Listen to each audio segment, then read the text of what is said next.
Hello Aries placements, welcome to Soul Healing with Holly. This will be your February 2022 love forecast. Don't worry if you see this at any other time, the messages are meant to reach you when you need to hear them. This message will be for Aries Sun, Moon, Rising, and Venus placements. As usual, since this is a general reading, take only what resonates, and if this doesn't resonate, you may want to check your other placement videos. Okay, Aries, we're going to start by getting some overall messages from the romance angels about love. We're going to follow that up with clarification from tarot, add some positive affirmations, and finally we will choose a crystal from the bowl of crystals that could represent an area of focus or perhaps an area of healing. All right, Aries, let's get started with our first messages from the romance angels. What do Aries placements need to know when it comes to love in February 2022?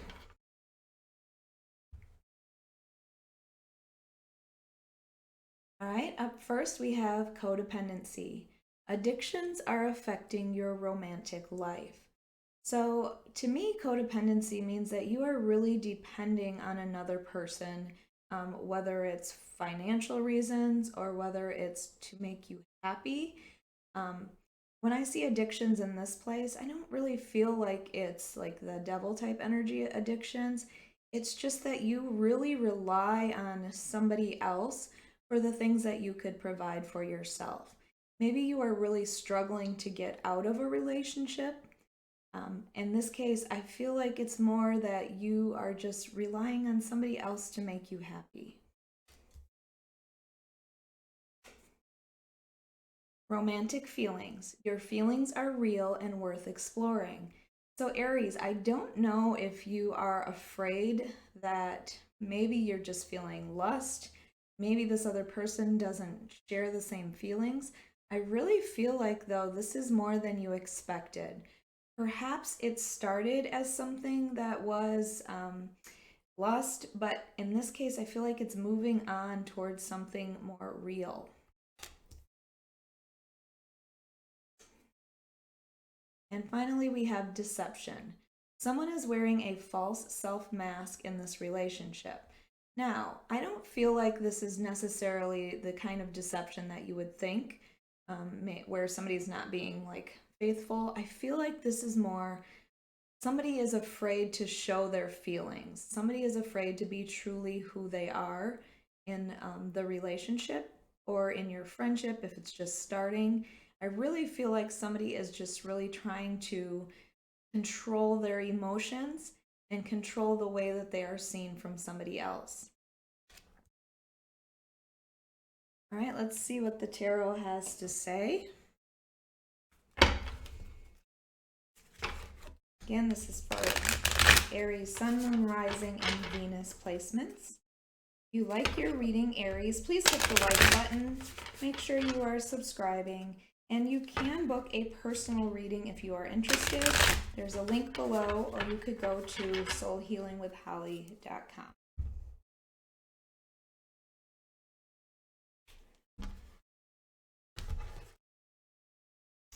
All right, up first we have the Knight of Pentacles, followed by the Queen of Swords. Ooh, and the King of Swords. Match here. And the High Priestess. Okay, and on the bottom of the deck, Aries, we have the Eight of Pentacles. So the Eight of Pentacles tells me that you are working really hard either in your career or maybe you are working really hard towards this relationship or within a relationship if you are in one. Eight of Pentacles is all about putting in work. So if you are in a relationship, this is showing that you are putting in work towards that relationship. If you are not in a relationship, it might mean that you are a little too focused on work at the moment, and maybe you are not seeing opportunities around you.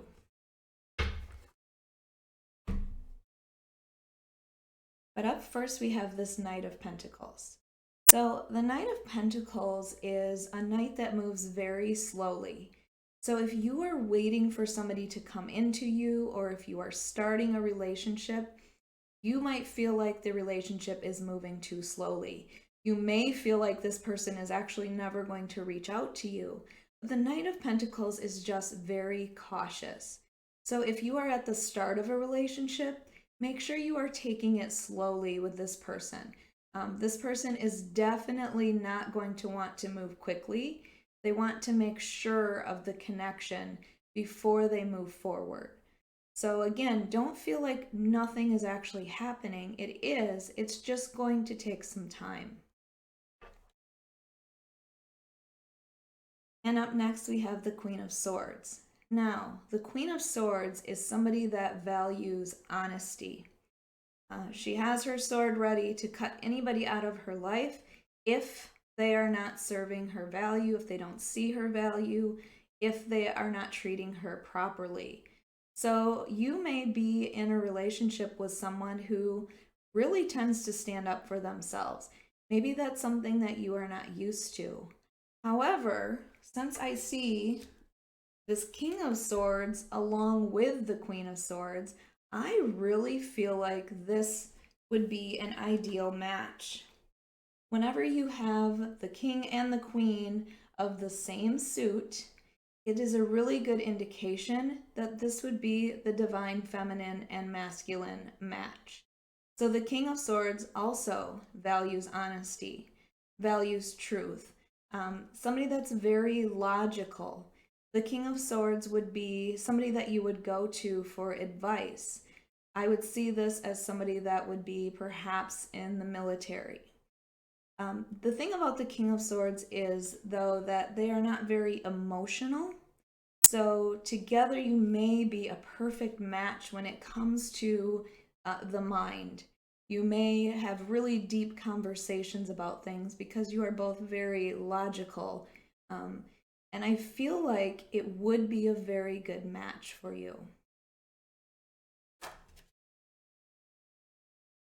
And finally, we have the High Priestess.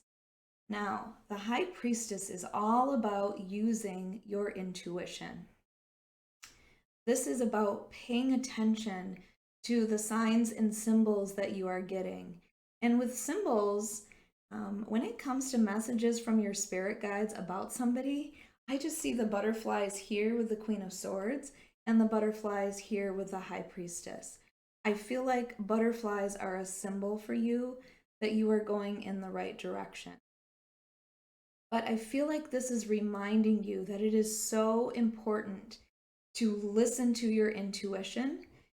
Make sure that you are paying attention to any red flags that may come up in this connection. But I really feel like perhaps both of you are very in tune with your intuition. All right, let's get some positive affirmations. What does Aries need for February? All right. Up first, we have I am supported and divinely guided. There you go. There is your reminder with the High Priestess and this card that you are being divinely guided in a connection. I feel like you are being brought closer to somebody who is meant to be in your life, and maybe you need to pay attention to that. Maybe this person is perhaps just somebody that you see as a friend right now and not somebody that you saw as a romantic partner. So I feel like this is your reminder that you are supported and you are being guided. I am a magnet for money. I attract wealth easily. So I feel like when it comes to finances, you are doing well. But maybe this is a magnet for anything that means abundance to you.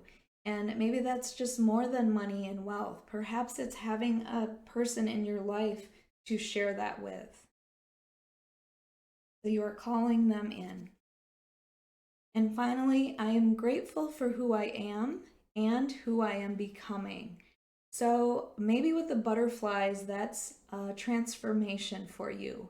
Maybe you have really changed within the past year or a couple years, and I feel like you are really becoming who you are meant to be. So I feel like those butterflies are symbols of your transformation. All right, finally, let's get our crystal. What are the messages for crystals? All right, we have blue lace agate. Blue lace agate is all about communication. It's about calming. It deals with the throat chakra. So it helps you to speak your truth, and it brings inner peace. And I feel like this is saying to you, maybe you need to speak your needs. Maybe you need to tell somebody how you feel. Because again, this is about truth and calmness. And maybe it will make you feel so much better once you tell somebody exactly how you feel. All right, Aries, I hope you enjoyed your reading. If you did, please make sure you hit like, make sure you are subscribed to me, and also hit that notification bell so you can be notified when I post the next video.